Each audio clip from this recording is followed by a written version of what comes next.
Monsieur Nicolas Sarkozy, président de la République, monte à bord.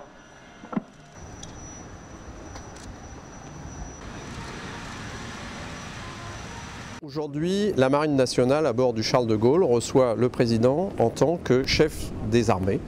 Nous allons honorer notre chef, nous allons lui montrer quel est l'outil que nous mettons à sa disposition et nous allons avoir l'occasion de démontrer nos savoir-faire.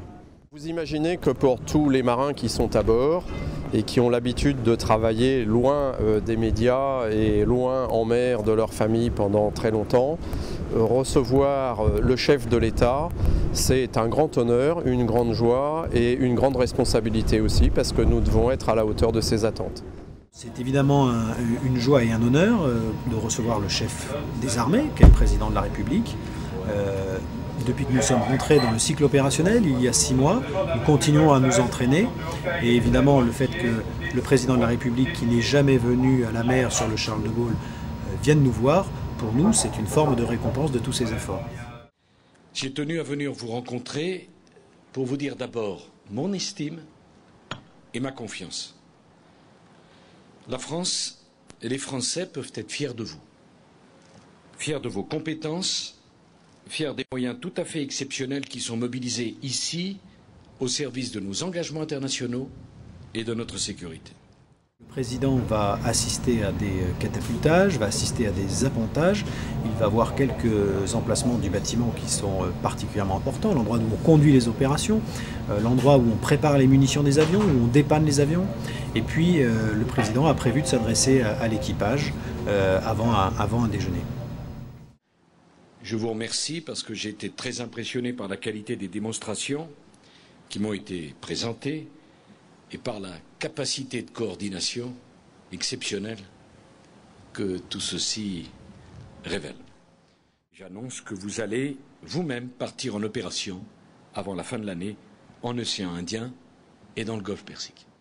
Pour nous, c'est un grand honneur de rencontrer le chef des armées et de l'accueillir ici à bord de à la fois notre lieu de travail et notre lieu de vie quotidien en mer.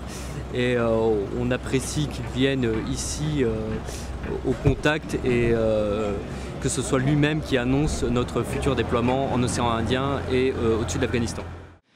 Notre porte-avions porte un nom qui symbolise la grandeur de la France.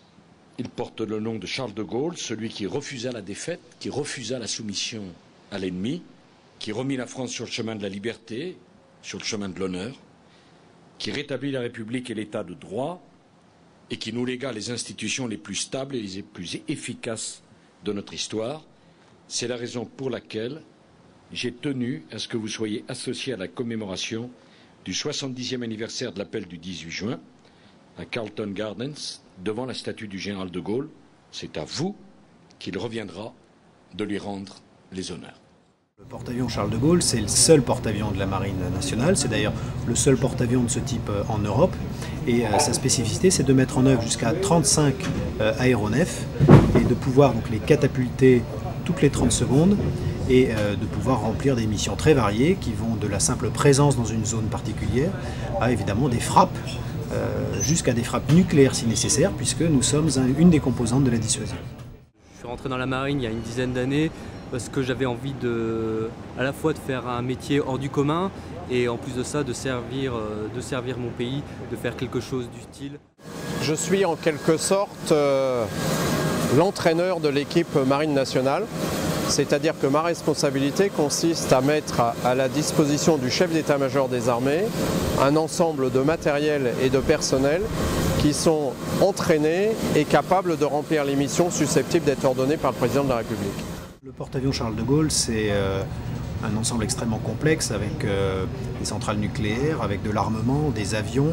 Il faut que tout ça fonctionne de la meilleure façon possible.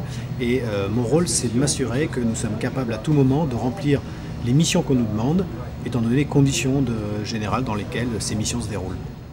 Je veillerai, quel que soit le contexte très difficile des finances publiques, à ce que votre sécurité ne soit jamais mise en cause par un défaut d'équipement ou un défaut d'entraînement. C'est aussi ma responsabilité. Vive la République et vive la France. Je vous remercie.